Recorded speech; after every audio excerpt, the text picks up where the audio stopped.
Thank you for clicking on the video. Welcome back to the channel. This is another review for The Real Housewives of Potomac, Season 8, Episode 11, First Come, First Served.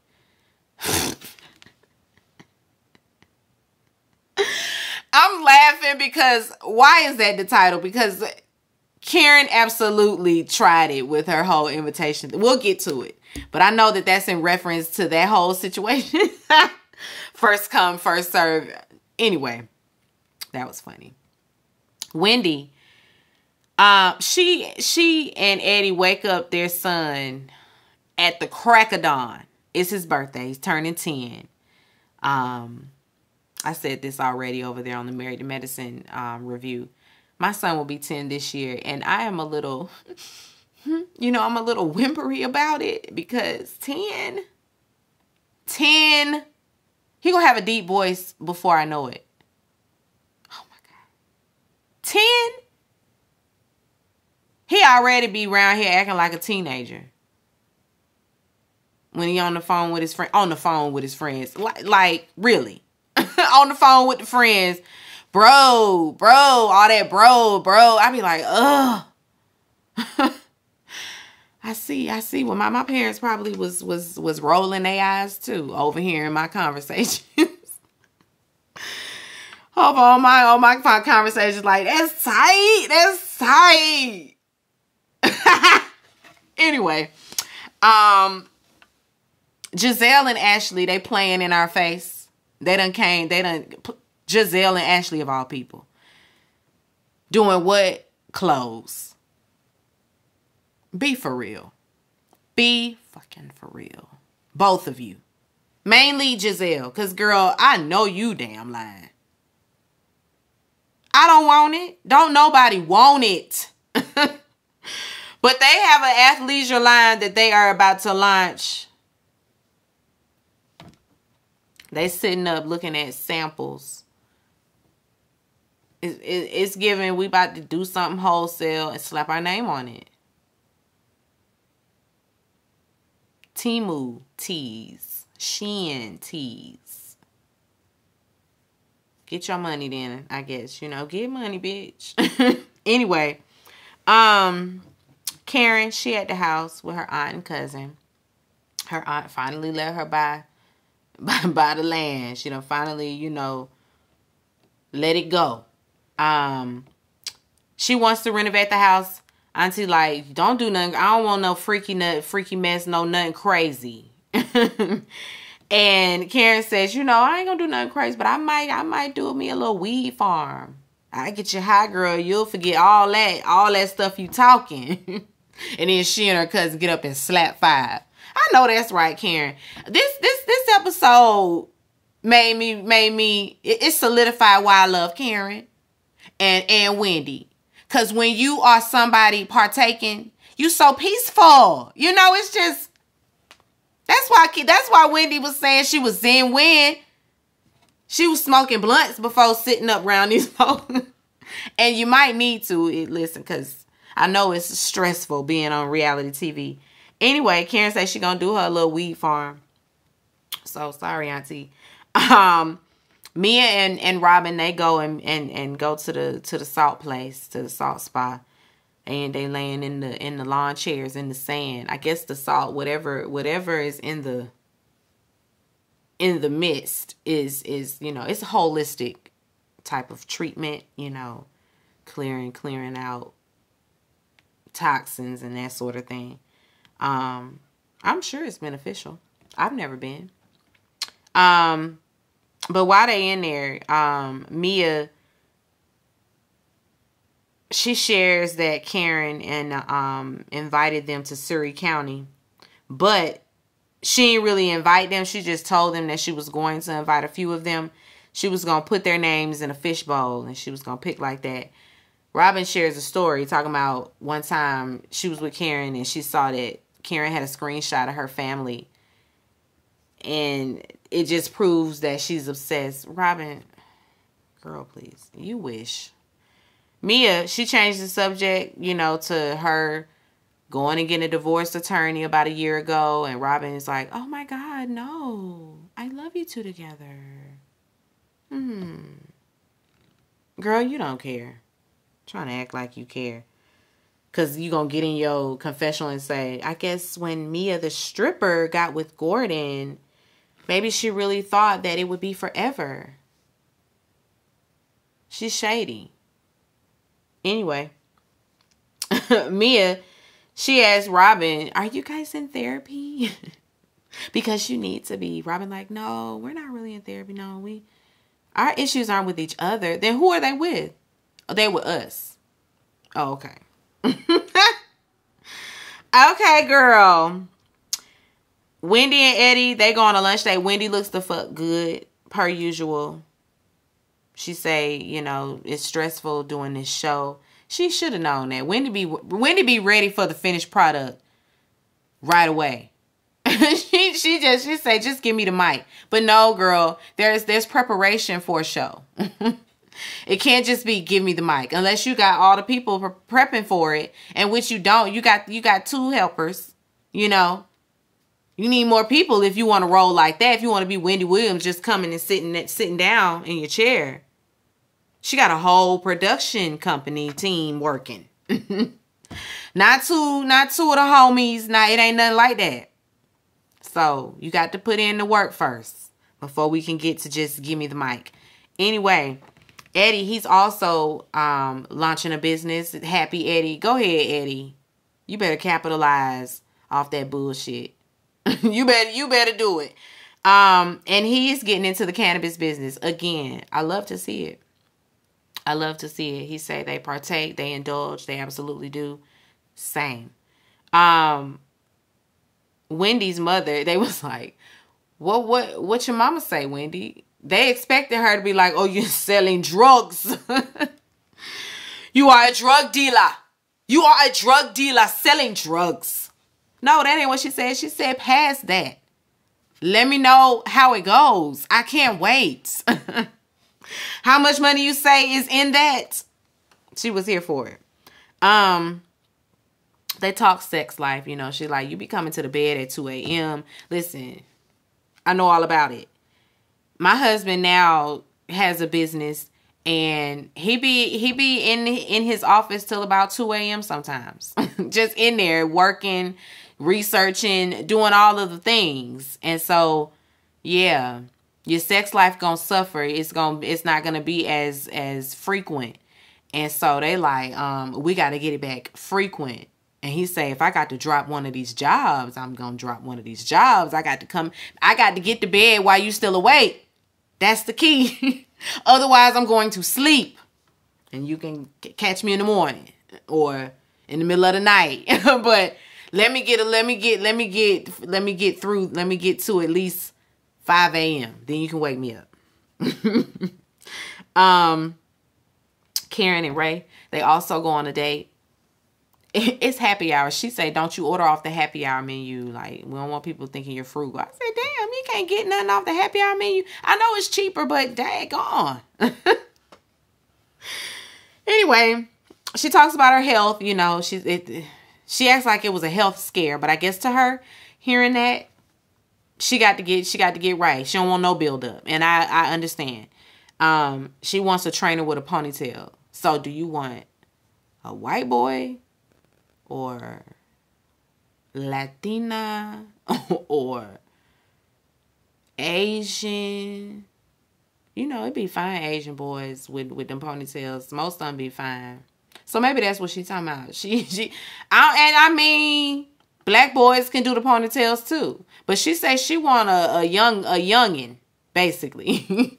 She want her some eye candy, and it's the fact that they really discussing it. She's like, we can look him over. We can both pick him, but he needs to have a ponytail. He needs to be fine and young. Training me. Thank you, Daddy. And Ray just, okay. Anyway, she said she put the names of the girls that she wanted in the fishbowl, and so basically she picked who she wanted to go on the trip. And she sat there and sent it out in the group text. Giselle says that she will not be attending. Thank you for the invite. You know, Candace and Wendy were also invited, and they hearted the invitation, so they was gonna be there. And Nneka and her husband, we see them unpacking. She being mean to him because he's looking for his badge. Basically, it's almost like she's trying to rush him out the house so she can, you know, film this scene without him there. I don't know. She has Giselle over. Giselle asks about her fertility status. You know, how is it? Like, she don't even care. And Nneka says she's thinking about insemination. You know, whatever. She asked if Karen has been over. Karen took her on a whole tour of Potomac. And then she gonna say, but she tried it. She talking about, I live in, this is North Potomac. It is. Now, was it a slight dig because she's trying to be technical and all of that, trying to, you know, make it, because I guess the thing around there is if it's not Potomac, then it ain't Potomac. Kind of like how that girl was like, if it ain't Atlanta, then you ain't from Atlanta. But of course Giselle, you know, she does what's she said the area code is 20854, and don't you own it? Yeah, so Karen's a renter. Anyway, they go outside on the lanai. You know, Giselle approves. You know, have you met your neighbors? You should take them some cookies. Why? Shouldn't they bring me cookies and welcome me to the neighborhood? That's that old way of thinking. It really is. Go over there and introduce yourself as the new neighbors and bring them cookies. I don't know them people and they don't know me. Why can't I just see them in passing, like going to the mailbox? Oh, hi, nice to meet you. I'm the new neighbor. We ain't doing that no more. We not just going up to folks' doorstep and saying, "Hey, I moved in next door." Because if somebody did that, I'd probably be thinking, "Okay, nice to meet you." That's just me. Maybe that's just a Brittany-ism. Maybe that's just me. Anyway, they're outside. She get a knock at the door. It's Cherise. Cherise comes over. She has gifts and all of that. Of course, she got the shade. Karen. Both of them said the same thing. You know, Karen's renting. Blah blah blah. Giselle and Nneka, they both, you know, got that group text. They both get a text from Karen. It's another invite, you know, because Giselle basically backed out.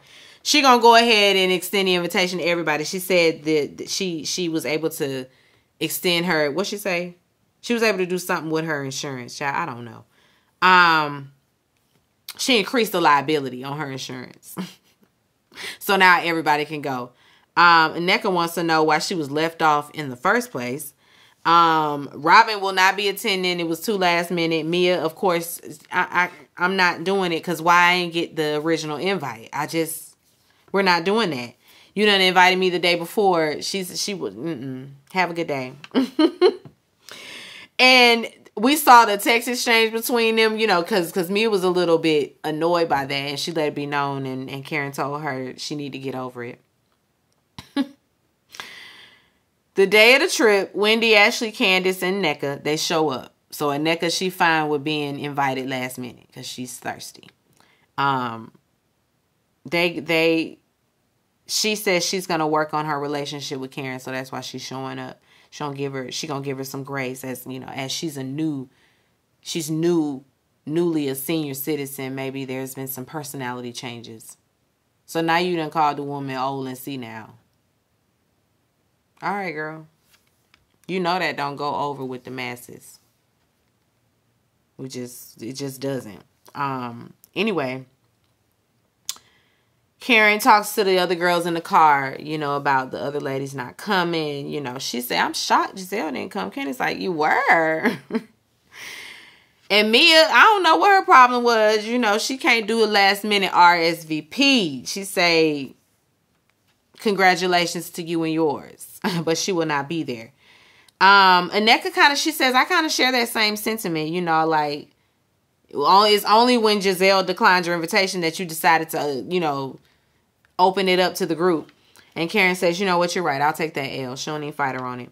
Wendy shares that Eddie is, hosting a cannabis event for Happy Eddie. The girls can't wait. Candace can't wait to partake. She say, give me the weed. See, this is why I love Candace too. Because listen, weed is God's gift to us. Period. Producers asked if Aneka will be invited, and it's basically do do do do do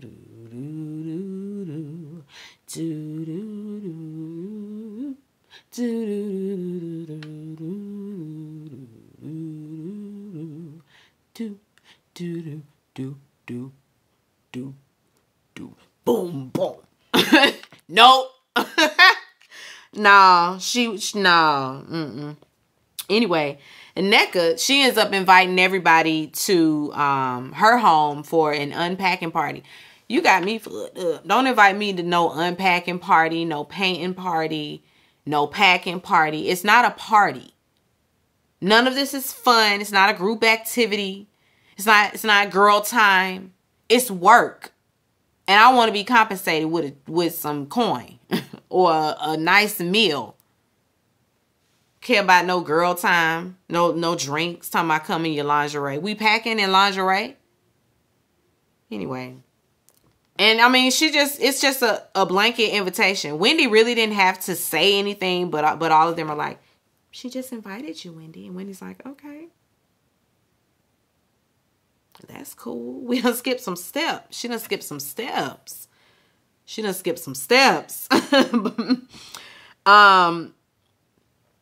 Ashley, they're back at the did I skip something? No. Anyway, they're back there. Ashley shares that she's doing a clothing line. And Wendy is like, is this an April Fool's joke? She and Candace kind of kiki a little bit. Actually, like, those that are laughing the loudest are jealous. Girl, no. It's laughable. It is. It's laughable. That's why we laughing. They stop at the gas station. Wendy, she done bought her a gas station margarita, and it's lit.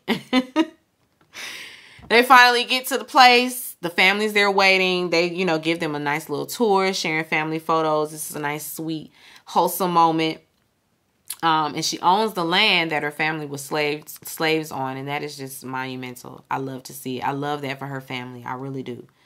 Cause it's like true. If that is something, we can't all say that. We can't.